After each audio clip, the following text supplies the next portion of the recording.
دنیا میں 4 طرح کے لوگ پائے جاتے ہیں۔ پہلا بندہ وہ جس کو اللہ نے مال بھی دیا ہے، علم بھی دیا ہے، شعور بھی ہے، ضروریات دین کا علم بھی ہے، اللہ تعالیٰ نے اس کو فہم عطا کیا ہے، علم دیا ہے، اور وہ اس مال میں اپنے رب سے ڈرتا ہے کہ اس کو غلط جگہ خرچ نہیں کرنا، اور صلہ رحمی بھی کرتا ہے، رشتہ داروں کے حقوق کا خیال بھی رکھتا ہے، اس میں جو اللہ کا حق ہے اس کو بھی ادا کرتا ہے، صلہ رحمی بھی کرتا ہے، اللہ کا حق ادا بھی کرتا ہے، اور جو ہے وہ اللہ سے ڈرتا بھی ہے، مال کو غلط خرچ بھی نہیں کرتا۔ میرے حضور فرماتے ہیں کائنات میں سب سے افضل شخص دیکھنا ہے تو یہ شخص ہے، کائنات میں سب سے افضل شخص یہ ہے کہ جس کو مال بھی دیا گیا اور جس کو علم بھی دیا گیا، اور وہ گڑبڑ نہیں کرتا، وہ اللہ سے ڈرتا ہے، صلہ رحمی کرتا ہے اور مال کا حق ادا کرتا ہے، تو یہ سب سے افضل شخص ہے۔ دوسرا وہ شخص جس کے پاس علم تو ہے لیکن مال اس کے پاس نہیں ہے، اور وہ نیت کا بڑا سچا ہے، سچے دل سے کہتا ہے اگر میرے پاس مال ہوتا تو میں فلاں کی طرح عمل کرتا، وہ فلاں کے پاس مال ہے، اس نے مسجد بنوائی ہے، میں بھی بنواتا، اس نے دارالعلوم تعمیر کیا ہے، میں بھی کرتا، اس نے ہاسپٹل بنوایا ہے، میں بھی کرتا، اس نے مخفی انداز سے غریب بچیوں کی شادیاں کی ہیں، یہ کام میں بھی کرتا، اس نے دکھیوں کے کام آیا ہے، مصیبت زدوں کے کام آیا ہے، میں بھی آتا۔ تو وہ کہتا ہے کاش کہ میرے پاس، اور یہ سچے دل سے کہہ رہا ہے، یہ نہیں کہ ہوتا تو پھر یہ اوپر اس میں کہہ رہا ہے ہو تو پھر تیور ہی بدل جاتے ہیں۔ صادق کو نیت ہوتا ہے کہ اگر واقعی اس کو وہ نصیب ہو جائے تو وہ وہیں کھڑا نظر آئے،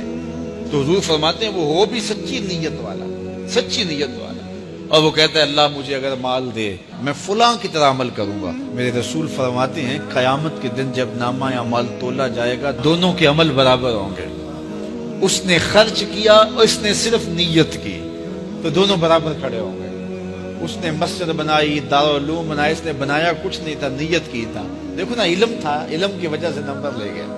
کہتا مالک میرے پاس ہوتا میں یوں کرتا، کیا کچھ نہیں، نہ ہوا نہ کیا، لیکن قیامت کے دن جب نامہ اعمال تونے کے برابر کھڑے ہوں گے۔ اچھا، تیسرا شخص جس کو اللہ نے مال دیا ہے لیکن علم نہیں دیا، مال کی فراوانی ہے لیکن علم نہیں ہے، شعور نہیں ہے، جہالت کی وجہ سے وہ مال میں گڑبڑ کرتا ہے اور اپنے رب سے بھی نہیں ڈرتا، ولا یصل رحمہ، اور صلہ رحمی بھی نہیں کرتا، اور اس کے اندر اللہ کا جو حق تھا وہ بھی ادا نہیں کرتا۔ میرے رسول فرماتے ہیں کائنات میں سب سے زیادہ خبیث بندہ دیکھنا ہے تو یہ کھڑا ہے، سب سے زیادہ منزل کے اعتبار سے خبیث ترین شخص یہ کھڑا ہے۔ چوتھا شخص کون سا ہے؟ جس کے پاس علم بھی نہیں ہے، جس کے پاس مال بھی نہیں ہے، اور وہ کہتا ہے کہ اگر میرے پاس مال ہوتا تو میں بھی فلاں کی طرح عیش کرتا، میں بھی یوں موج میلہ کرتا، مستیاں کرتا، شرابوں کے جام لڑاتا، یوں ناچ گانا کی محفلیں، رقص و سرود کی مجالس منعقد کرتا، میں بھی پھر من کی خوشیاں پوری کرتا۔ تو وہ جہالت کی وجہ سے وہ کہتا ہے کہ اگر میرے پاس مال ہوتا تو میں بھی اس کی طرح عیش و عشرت کرتا۔ اللہ اکبر۔ میرے رسول فرماتے ہیں کل قیامت کے دن جب نامہ اعمال تولے جائیں گے تو دونوں ایک ہی جگہ پہ کھڑے ہوں گے، اس نے کیا بھی کچھ نہیں لیکن اس کے ساتھ کھڑا ہوگا۔ اب ان 4 لوگوں میں سے کسی ایک جگہ تو کھڑا ہونا ہے ہم نے، جس کو اللہ نے مال بھی دیا ہے، علم بھی دیا ہے،